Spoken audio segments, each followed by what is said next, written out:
Hello everybody, good morning and welcome to the United Stands. I'm Mark Goldbridge. This is your latest Manchester United news and transfer news at the start of another big week for Ruben Amorim. There are games of football, but there are games aplenty in the transfer window. Where are we at? Latest on Garnacho, Dorgu, Antony, Antony, Xerxes, they're all being mentioned this morning. Why isn't Rashford and Casemiro being mentioned, by the way? They're two we need to get rid of. Lots to digest as the world wakes up to something we spoke about last night as well. Ruben Amorim saying this is the worst Man United side in history. Lots to get into this morning.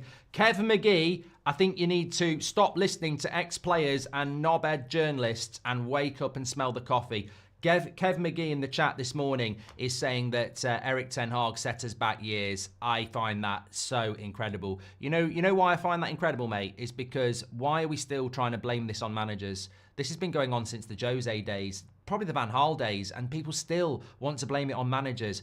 Get a green and gold scarf, go and stand outside Old Trafford. You'd be less of a prat than trying to blame it on Ten Hag. Bloody hell. No wonder we're an embarrassment as a fan base to the world. Like, we are a fucking embarrassment. The amount of division and flip-flop opinions, it pisses me off. If you can't see what the problem is with Man United and you need to blame Onana or Ten Hag or Ollie or Rashford, you're an absolute prat this Monday morning. Wake up and do better.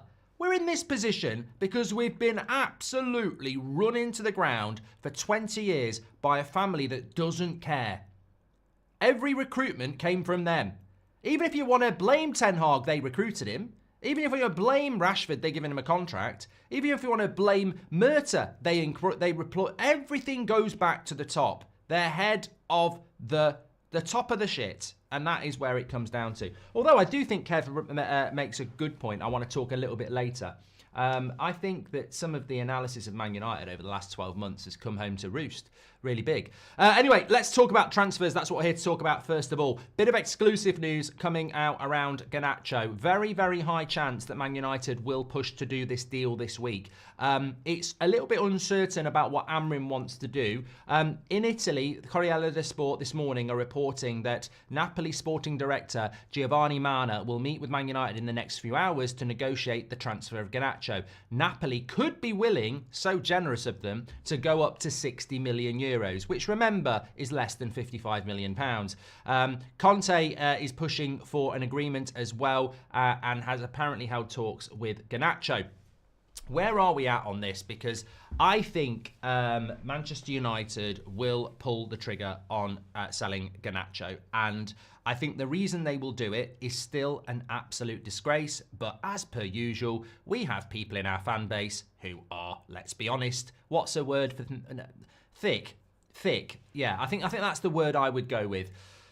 This is pure desperation, however you dress it up. Even if it's right, it is pure desperation. And it makes me laugh how you can be walking to work, school, on a train, put the social media on, and suddenly Bob, who works as a delivery driver for Amazon, knows the inner fine-tunings of why this is a super deal. I've seen people talking about, it's basically free money. We'd be stupid not to do it. Sell Garnacho for 40 million. You can buy Mbappe and still have 10 million free. It's basically printing money, but it's only specific to selling Garnacho. If you sell a young player like Garnacho or Mainu, your money, but you know when you play those games online like Bradley Walsh on The Chase and he says triple your money? That's basically what we're doing. We sell Garnacho or Mainu and we basically can buy half of Real Madrid and probably buy a country as well and have enough to have a holiday. I mean, for me, the Glazers can have their dividends. They can have their dividends because we're so bloody rich when we sell Garnacho. And you sit there as somebody with half a brain and you go, oh my Christ, what the hell are these people sniffing? I mean, Glazer arse, I think. They must be passing out from the arse fumes. Absolute nonsense. You know this Garnacho deal that we're going to do? Two things with it. One, he's underpriced and undervalued. It's a desperate fire sale. We may as well be Everton. There ain't no way he's worth 55 million pounds. He's worth more. He's definitely worth more. 6 months ago, United were telling him he was worth more. So we've undervalued a player to get money in. Desperate. Secondly, this deal is not specifically glamorous than any other deal. Let me break you down what 55 million is for Garnacho. 55 million Garnacho is the same as 55 million for Dalot. There is nothing unique about Garnacho or Dalot. Dalot is not from the youth setup, but we've paid his fee off. So he's pure profit. This pure profit that Sky and everybody else start talking about like it's some magical mystery tour if you've come from the youth setup, Garnacho is pure profit because we never paid anything for him. Mainu is pure profit because we never paid anything for him. Dalot is pure profit because we've paid his deal off. So there's no difference between selling Dalot and Garnacho or Mainu. The reason we want to sell Garnacho is because somebody actually wants to buy him. That's the golden ticket. That's what annoys me about it. It's like they're trying to sell it as, oh, it's free money. It's free money. Like, if you sell Rashford, it's free money. Nobody wants to buy him. If you sell Dalot, it's free money. Nobody wants to buy him. If somebody gives you what you paid for Casemiro, you'll make about 40 million. Nobody's stupid enough. If somebody gave you what you paid for Antony, you'd make 40 million profit, but nobody's willing to do it. Nobody wants to have this conversation, right? The reason we are talking about selling Garnacho and Mainu is because they're the only players people actually want where we'll make some profit. If we sold Antony for 80 million, what we paid him for, because he's been here for a couple of years and there's been some depreciation on what we paid, we would make 40 million profit. But no fucking idiot is stupid enough to give us 5 pence, let alone half of what he paid. So just get that in your head. There is nothing unique about selling Garnacho or Mainu. There's no magic, button. It's not unique at all. It really comes down to selling players that people want. Dalot is pure profit at 40 million. Garnacho is pure profit at 40 million. Rashford is pure profit at 40 million. There are loads of players that we could sell that probably should be sold, but it's the same thing. We're selling players other clubs want because we can't sell players people we want to sell. And that's what it all comes down to. So when you sat there this morning sniffing your coffee or your Glazer arse fumes saying that it's free money, it's no different to selling Rashford or Dalot. But nobody wants to buy them. People want to buy Garnacho. So we're selling. I never ever am comfortable with everything's for sale in my house, but I'd really like to sell this stuff. No, we'll take your car. I'm never comfortable with that because they're going for the thing that's the best. And that worries me a little bit. But anyway, look.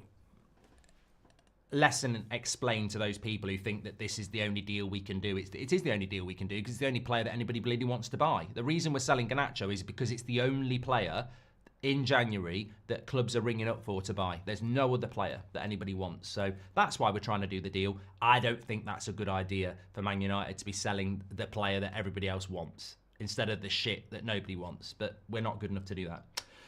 Is it going to happen? Probably for the first time, I'm going to say yes. I think it's a stupid deal. I think it's a scary deal. I think it's a desperate deal. I think it's everything United shouldn't be doing. I think he's undervalued, but I think we're desperate, and I think we're owned by desperate people who don't know what they're doing, and I think we will do it. Why do I think we'll do it? Well, it's not even a hunch anymore. Man United are pushing this deal because they need money and nobody else. Look, if you need to raise £10 tomorrow and you've got all this stuff that you want to sell to raise it and no one wants it, and then somebody says, I'll take that thing for £10 and you don't want to sell it, the closer you get to tomorrow, you're going to sell it. And that's what's going to happen. United need to raise money and the only offer on the table is for Garnacho. So they'll do it. And we'll do it under price as well because the sad thing is Napoli won't pay what we want. We want 70 million. Napoli won't pay it. Napoli will go under price because they know we're desperate. So we'll sell him cheaper anyway. We will do it. I think we will do it because we are pushing him out the door. I've been told that for days. United are trying to pretend they're not, but they are. They're probably trying to pretend they're not to get the price up with Napoli because if they don't come across as desperate, they can say they want a higher price. I don't think Napoli is stupid. I think Napoli are fully aware of the situation, as are we. United have got no other sales lined up. They need money. They're shit. They're losing games. They're desperate. So Napoli will get him under price. They will be the winner. We will sell him because we've got no one else to sell. And I think we've probably burnt the bridges anyway with the player because we've been putting him up for sale for about 3 weeks. So I think he will go. I think he will go. From what I'm hearing, I think he will go. The question is, how low will Man United accept a deal? Because Napoli are playing hardball now. Napoli know we're desperate, and Napoli are not going to really go much higher. So United are basically going to go never, never, never, never, okay. So it could take a couple of weeks, but I think it will happen, especially based on what I got told last night from somebody very close to the situation, that United are basically forcing him out the door and we'll do this deal one way or another. So let's wait and see. What does it mean for United? Well, what we do with that money is intriguing. I would imagine if they don't do something amazing with that money, it's going to cause big problems, isn't it? We've been linked to Lecce's left back Dorgu. We've been linked to Antony again this morning. I mean, Kirkez is tearing it up at Bournemouth, but just because you've got a little bit of money from the Garnacho deal doesn't mean they're going to spend it. I think the lad I agree with Greg Donald. I think the lad from Salzburg will probably come in.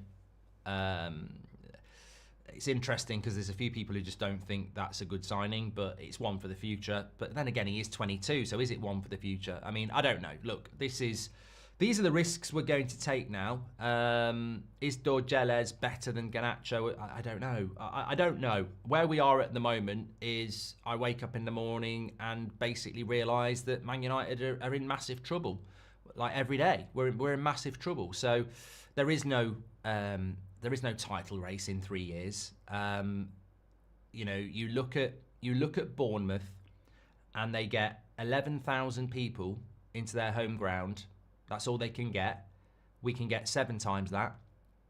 They're tearing up Newcastle. They've got a fantastic, exciting team playing good football. And I go, how can Bournemouth, with an 11,000 capacity, be levels ahead of Manchester United? On a smaller budget, with a smaller wage bill, with a much smaller fan base. Nobody even knows who they are, really. And they are an amazing football side with a good coach and a good team and good ownership. And this is it. It's David and Goliath, isn't it? Man United are just so badly run. And that is the problem. In many ways, teams like Bournemouth and Brentford being better than us is a real verification, again, of what the problem is at Man United. We hide behind the name and we are so badly run. Like, imagine what Bournemouth owners would do with Man United, like with that capacity and that revenue and that, it's absolutely, it's more than embarrassing. It's disgraceful how badly this football club has been run. And there are so many other clubs in the Premier League that basically run themselves well, get a good coach in, and get players that suit that coach's system. And that's what we need to do. Jason says, Mark, they're saying if Garnacho leaves, it's not because Man United want him to leave, it's because Man United... No, well, that's not true. That's not true. And look, to be honest with you, mate, if that person ever wants to have a proper chat instead of slagging me off behind my back, then I'll have that chat. But it's not true. It's not true. And David Ornstein knows it's not true. And you know it's not true. Manchester United put everybody up for sale in the summer and did it again in January. How can it not be the club? If you don't think the club put Garnacho up for sale and everybody else, then, what type of prat are you? You must be on the payroll of the Glazers. I mean, you'd have to be a bloody idiot to think that. But I'm not going to have that argument because, you know what? The United Stand is the biggest and best community in the Man United fan base. It's a fact. And everybody has a right to have their say and have their opinion. It's a fact. But you can't preach to the fan base saying United don't want to sell players when they do. They're desperate to sell players. They want to bring money in. This is what I'm talking about Bournemouth and Man United. We have owners who are more interested in PR and spin to protect themselves than actually leading from the front. I would respect Ineos and the Glazers in a sense if they came out this morning and said, look, we're the owners of the football club. We've got to make big decisions. We're going to sell whoever we can sell to bring money in because we haven't got any money, and that money will be spent on the squad. And it's going to upset people, and we are desperate. But look, the reality is we have to sell to buy. The situation is what it is. We can all moan about why we're in this situation and who put us in this situation, but we're in the situation and we've got to do this. And instead what you get is, we want to sell him, we want to sell him, we want to sell him, but we don't want to own it. So put it out there that he wants to go. I mean, it's only 2 weeks since Mainu apparently demanded 200k a week and he's greedy. That came from the club. Didn't come from Mainu. Mainu doesn't even want to go. So be very, very careful about turning on players and, you know, listening to rumours like that. There's been a lot of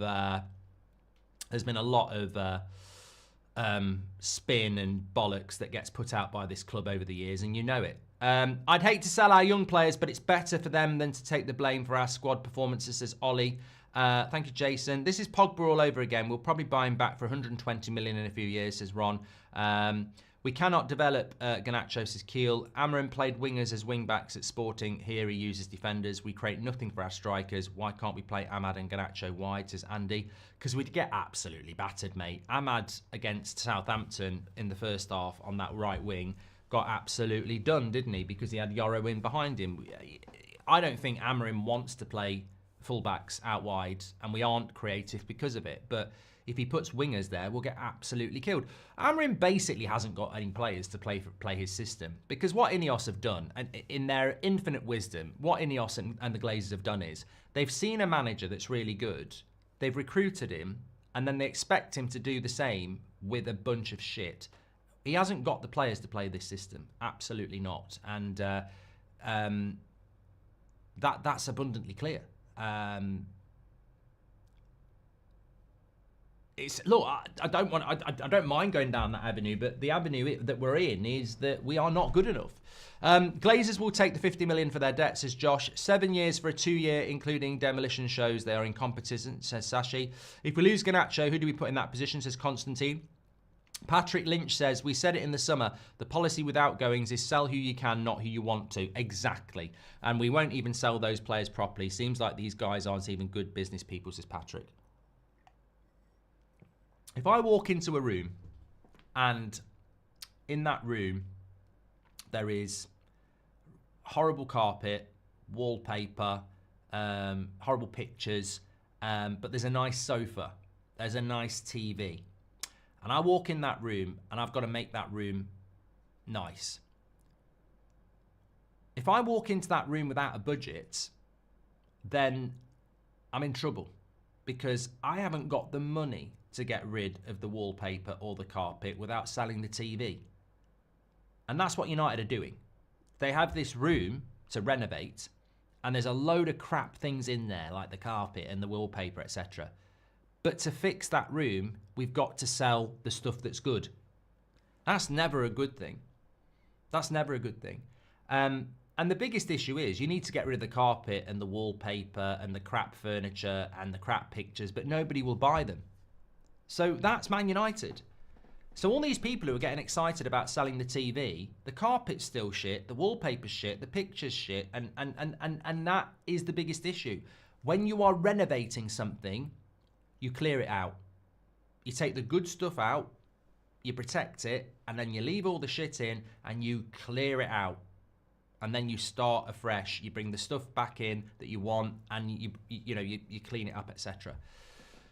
We've been talking about this for a decade. This was happening under Van Gaal. I remember a summer under Van Gaal, we're finally going to get rid of the deadwood, and we don't get rid of the deadwood. So, you know, even if you sell a Mainu or a Garnacho and you bring in a left back, they're still playing with all the crap carpet and wallpaper. Like, when are we going to remove?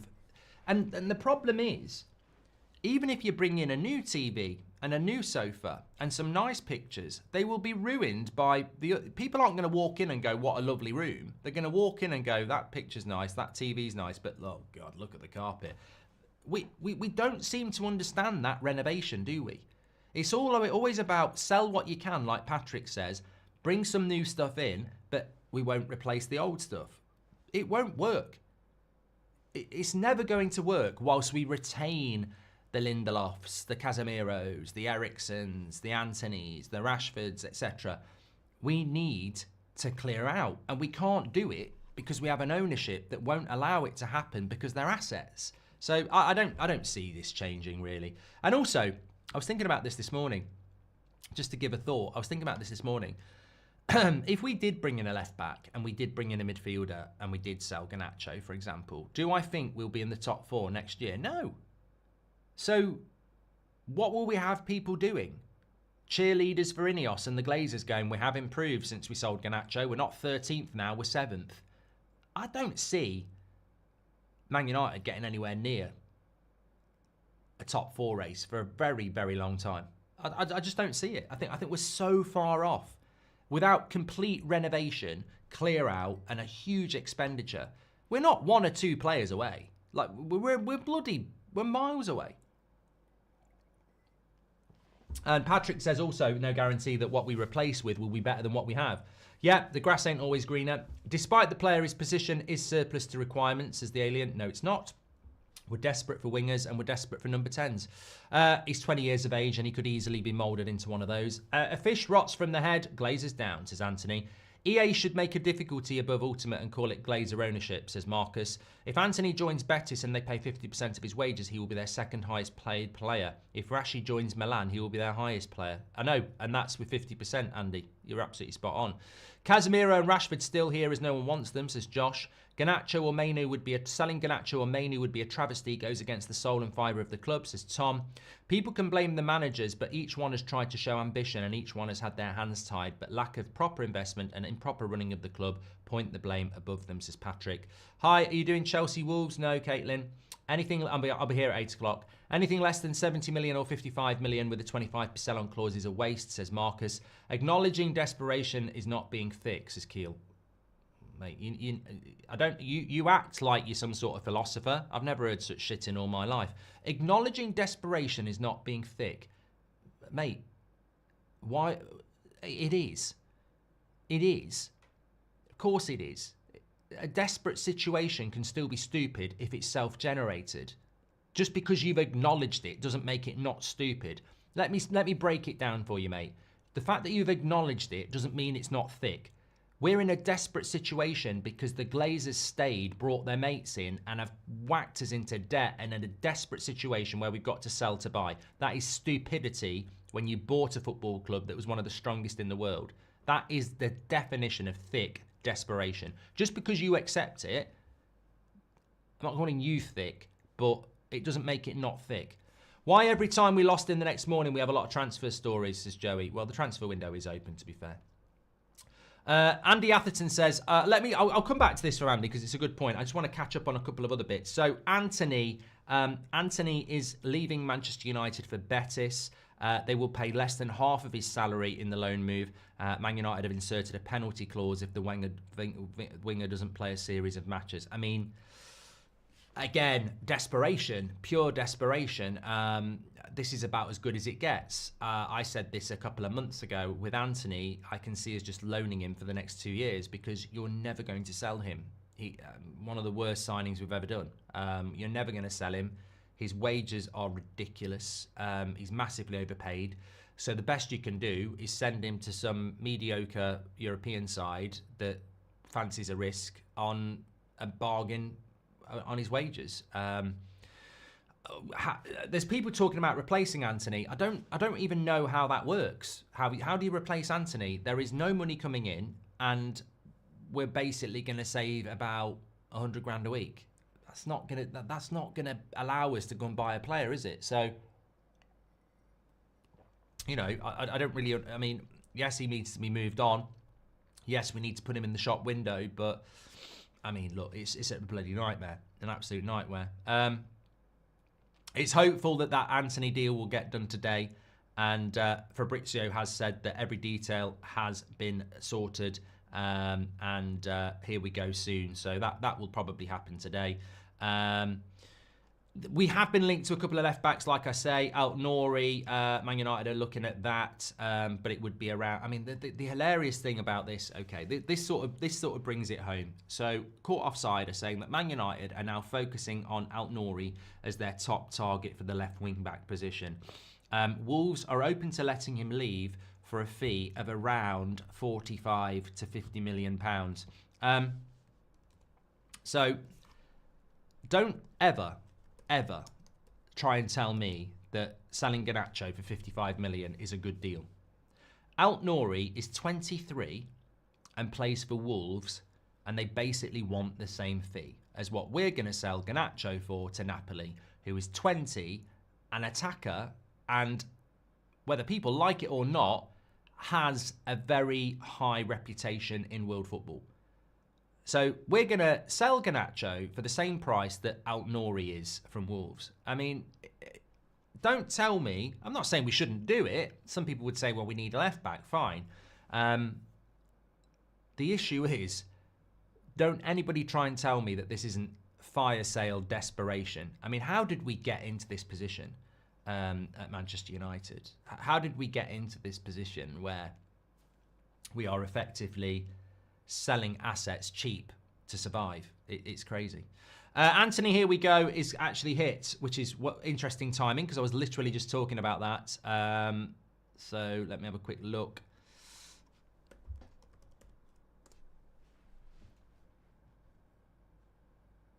Antony to Real Betis, here we go. Verbal agreement in place between all parties, documents being checked, then time for travel and medical.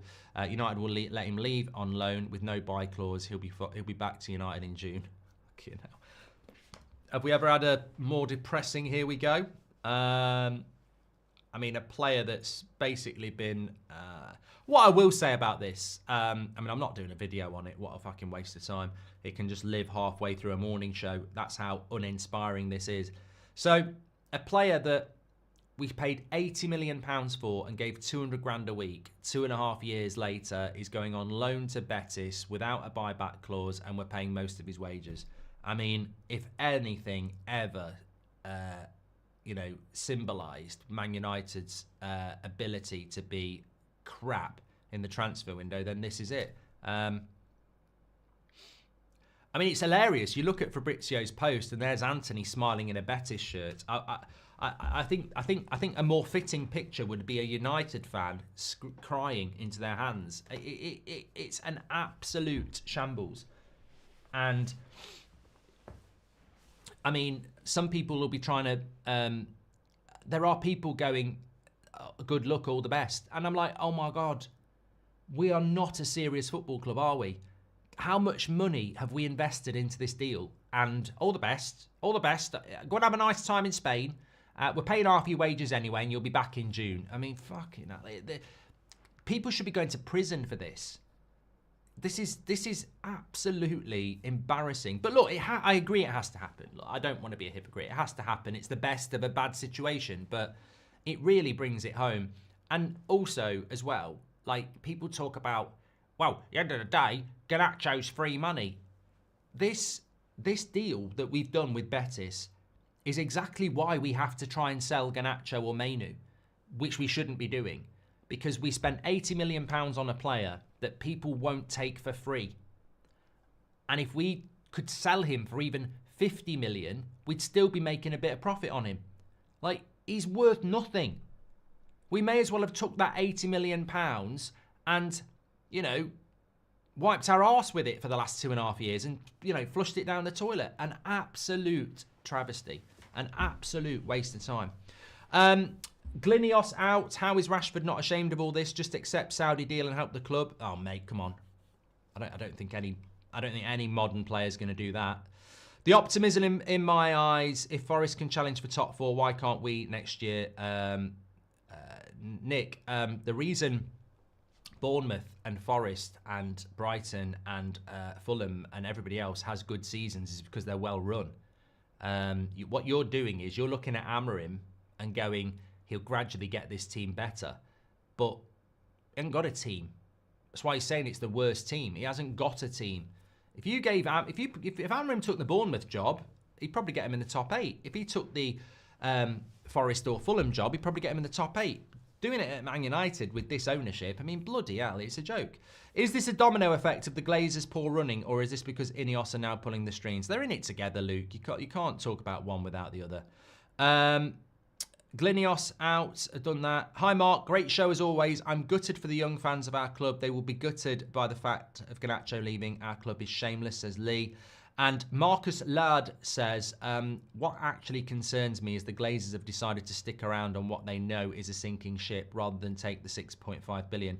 What are they hoping to get out of this club, says Marcus. The Glazers believe, and this is scary because everything they believe goes wrong in football. The Glazers believe that United in the next 5 years will go up to 10 billion. They think something's going to happen in football that's going to increase the value of many football clubs. And that's what they're hanging around for. But what they don't realise is something's worth nothing if you destroy it. And the way Man United are heading, the only thing that's valuable is the name Manchester United. There's nothing... If we were called Macclesfield, we're a laughing stock anyway. It's only the name that helps us out at the moment. Is Garnacho as good as Rooney at the same age as Keel? What's that? Keel, I'm not answering anything of yours. You keep ruining the show. Like, next comment, can you say something that actually helps a morning show? Because what are you even talking about comparing him to Rooney? What's that got to do with it? I'm sure you think you've got a bigger point, but what are you talking about? We're talking about why we're selling young talent over shit that's still here. That's what we're talking about. Rooney's got nothing to do with it. I'm sick of fans blaming Ten Hag and individual players, says Andy Atherton, especially the young ones. Grow up and support this great club or crawl back under your mum's chuff. Andy ain't messing about. You know, the interesting thing about Ten Hag is, old Luckhurst was on about it last night. And look, go back 12 months. Ex-players on the telly every week. He's got to be doing more with these players. I've looked at this Man United side and it's wide open. You know, and you look back on it and I go, look, I was one of those fans, thankfully, that was like, it's not the manager's fault. He is part of the problem, but it's not the manager's fault. Oh, but he spent 600 million. When he came in, everybody said we're about $1 billion away from a team that can challenge, because we were literally just coming off the back of the Rangnick comments about open heart surgery. And then suddenly you've got people on the telly and some of our fans telling us that, oh, open heart surgery actually means not getting rid of all the shit and spending 600 million. Well, that's not open heart surgery and that's not what we need. We still needed another $500 million spending on that team, and we still needed to do what we never do, which is get rid of the shit. Because as Ollie said, one bad apple ruins the fruit bowl. So a year ago, everyone's telling us that Ten Hag's the problem and, you know, it's a joke that United are 8th and, you know, whatever, we should have got rid of him. And we won the FA Cup. I don't know how we managed to do that. And a year later, we are 13th in the league. We're going to break the record of losses in the Premier League by a massive way. We have got the right manager. So what are we saying now? Oh, it's Ten Hag's fault. Well, it can't be Ten Hag's fault, can it? Because he's not the manager anymore. Well, Ten Hag bought all the players. Yeah, he bought some of the players. He didn't buy all of the players. But have you ever thought that some of these players might be better if we continued doing the build that we were meant to do? Also, have you ever thought that it might not be the manager's fault? If you put the Bournemouth manager in charge here, would he be shit? If you put Ten Hag or Amorim in charge at Bournemouth, would they be as shit? It amazes me that we get all this opinion and nobody. And look, I don't know whether the mainstream are on the payroll or bored or what, but I was listening to something last night, and I'm not going to say what it was because they don't deserve the exposure, but it was mainstream, and they were talking about Amorim's comments, and for 20 minutes they're talking about Amorim's comments, and I was like, I may as well have just listened to a Boyzone album, because that would have told me more about Man United's problems, and they're not even singing about Man United, and I don't even like Boyzone. It was just noise for 20 minutes. I was like, and I've noticed this a lot as well. They don't know what to say. They can't say Amorim out because they know that will, everyone's going to go mad at them. They never really talk about Ineos or the Glazers because they've got a free pass. So it ends up being, well, Xerxes and Rasmus are the problem. They need a striker, which we all know is not true. The signings from the summer just haven't worked out. I hear that one a lot. And you listen to it, or you watch it, and you're going, you are absolutely shit. You are so bad at analysing Man United's problem, or you're not allowed to say what the real problem is. Nobody in the mainstream actually sits there anymore and goes, look at Bournemouth, look at Fulham, look at these well-run clubs, and then look at Man United over the last 10 years. It all starts at the top. Every decision comes from the top. Every recruitment comes from the top. Every decision to not sell people comes from the top. That football club is run ridiculously badly at the top, and that's why they are where they are. Every football club in history only does what it does because of what's going on at the top. Blackburn Rovers didn't win the league because they had Kenny Dalglish. Blackburn Rovers won the league because Jack Walker, the owner, went and got Kenny Dalglish and spent a load of money. And that's why Blackburn Rovers are back now where they were before. Chelsea were never a team that won titles. And then Roman Abramovich came in and decided, I want Chelsea to win titles and I'm going to spend money to do it. Man City, fucking titles, no way, nowhere. Absolutely nothing. The most famous thing about Man City was that Liam and Noel supported them. That was it. They were their best players. Now they win the title every year because their owners came in and said, this is what we want to do. It's incredible that in 2025, people are talking about Man United all the time and they don't actually talk about the biggest issue. And it even happens in our fan base. You know, I'm waking up this morning and people go, got to get rid of Onana. I saw someone this morning. We need a goalkeeper and a striker and we'll be absolutely fine. Okay, so the goalkeeper will save more of the shots that we're still going to concede anyway. And the striker will score no chances because we don't create anything. This is not what's going to solve the problem at Manchester United. I could solve Man United's problems tomorrow, and I think many of you could, and it's as simple as this. The Glazers sell, and a billionaire comes in that wants to spend. We'd be sorted. We'll be back in the top 4 next season because it is gettable. But what we are doing as a football club, whether people like it or not, is we are operating with two hands tied behind our back. That's what's happening. Problem is, we go from one deadwood period to the next. We got rid of Martial, Matic, etc., and signed more deadwood in Casemiro, Eriksen, and Lindelof, says Stephen.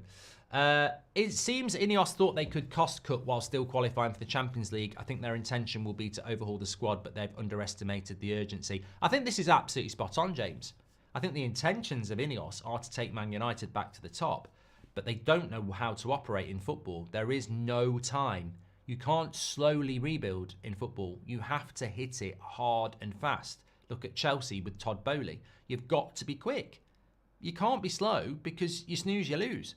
How long before players, rather than wanting to play for the badge, turns to not wanting to play? Full of chaos as well, says Garfield.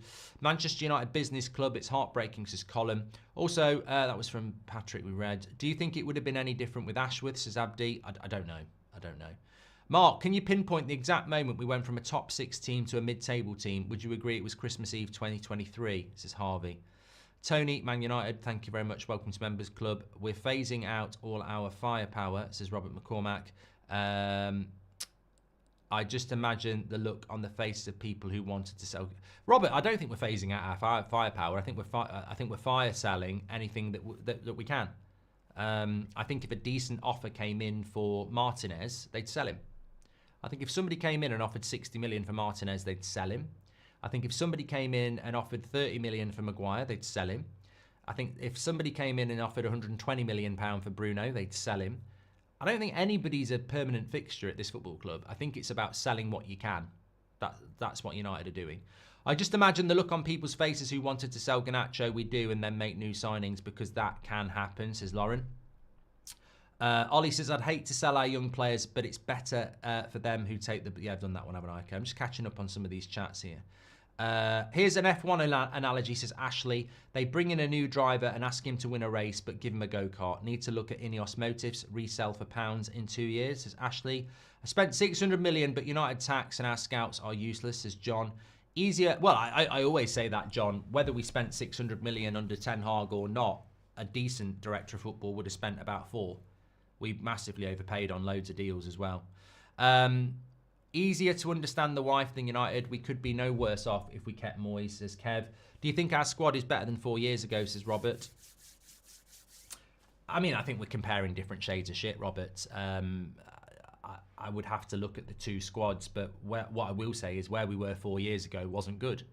I'd take the last 10 years and say we've never been good enough. Man United should challenge for the league every year. That's the status of Manchester United. We haven't done it for 10 years. We haven't had a squad capable of doing it for 10 years. Who's responsible for that? It's not Van Gaal, it's not Jose, it's not Ten Hag, it's not Ollie, and it's not Amorim. It's the owners. We haven't assembled a squad. How difficult is it to run a business, right? If I run a restaurant, yeah, and for the last 10 years, on TripAdvisor, it says poor quality, poor quality, poor quality, amazing dinner, poor quality, poor quality. It's like United, isn't it? Shit, shit, shit. Oh, a good result against Liverpool. Shit, shit, shit. So Jay's basically, the restaurant I've owned for the last 10 years has consistently underperformed and had bad reviews. How difficult is it to go, this is not acceptable. I own this business. It's my reputation. We're not going to do this. That restaurant doesn't have the budget I've got, doesn't have the size, doesn't have the clientele, doesn't have the staff, and yet they're performing better. I'm going to solve this easily because I can solve it. And they don't solve it. They don't have the brains to solve it, or they don't want to solve it. And that's what I think frustrates so many United fans, is that the only people that can change this are so bloody incompetent, but they're very clever in what they are very good at is deflecting the blame. They love infighting in the fan base, and we've had it for the entirety of the Glazer time here. There are sections of people in this fan base who hate each other, groups who hate each other. That's fed by the Glazers. They're not stupid. And they know that's in their interest to do that, because if you had a united fan base, you're done. If the fan base just put together and stuck together, they're done. But they don't. They'll go, give him an interview, give him an interview, give them that, give that. You know, cause issues. That's what they do. And on top of that, they're very distant. They don't communicate. So they just take their money from afar. Hello, Mark. I'm really depressed with Man United, and I hope Amorim gets us where we are supposed to be with this Deadwood owners. Lots of love from Canada. Thank you, Tony. Dad of Fred the Red says, do the ownership realise that their name will always go down in history as destroying United? Hopefully no other business will go near either of them. I don't think they care, mate. Business people are ruthless. I can't criticise them on that. You're asking ruthless business people to give a shit about what people think about them. They'll think about, all they'll care about is what the people close to them think of them and what's in their bank account. They don't care. They've never cared about this football club. Sin says, with how we handled our finances for the last 10 years, I now feel Wenger did not do a bad job during Arsenal was a selling club. So Sins. Most players going on a free if we're not careful, so Spin. What's the trigger point for the Glazer out movement to gain steam once again to Sakib? I mean, look, you'd have to speak to Man United Supporters Trust and all the other groups who don't like each other, because I actually don't think we're capable of removing the Glazers. I don't think we have a fan base that's able to do it, because I tell you what, the minute you start the Glazer out movement or the Ineos out movement, they'll go and borrow some money and buy a player, which is probably a reason to do it. They'll just go and buy a player, and that will keep people happy for a year, which is what the Glazers have been doing for ages. I mean, I still remember Pratt aggregator accounts out there who live up the arse of the Glazers, if we're being honest. Can't remember Murta Madness. Can't remember the Murta Madness summer. It wasn't last summer. It was the summer before. You know, when we got Anana and Mount, and it was Murta Madness. Oh, Murta's going to work really, really well. Like, there's people out there that will cheerlead for this lot at any chance they get. So, we're not capable of removing the Glazers. I've never seen anything in 20 years that's made me think we're capable of removing the Glazers. I think we all know how you do it, but we haven't got a fan base that's capable of coming together to do it, unfortunately. Jason, I'm sorry, I've got no interest in that at all. I don't get involved in any of that. I don't watch any of that. But it's nice that people talk about me on smaller channels, because obviously it's free publicity, and it obviously bothers them what we're doing as a community more than it bothers me. I mean, I don't really know who these people are. I certainly don't watch it. I've got no interest in it. And what I would say is that if they're a content creator, it's a hard grind, respect, but no interest, absolutely none. Don't know who they are, not interested in it. And yeah, look, they've got to put food on the table, and putting Goldbridge in the title or clipping me up out of context, as we know. I saw one at the weekend, actually. I had somebody apologise for a tweet, actually. They said, have you seen this? And I was like, no. Somebody mentioned it on the watch-along yesterday. Somebody took a clip of me last week saying that why would we...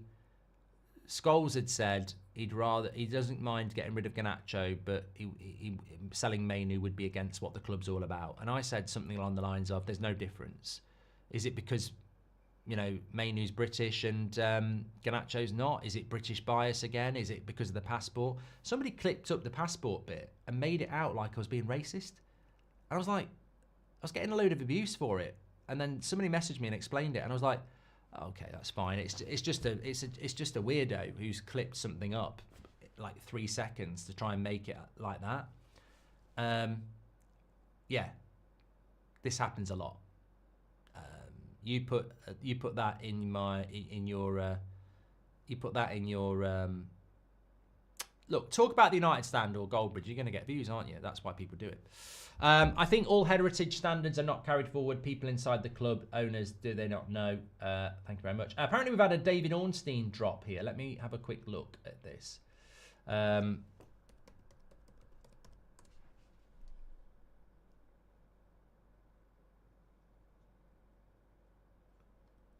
Manchester United are in talks with Lecce over a move for left-back Patrick Dorgu.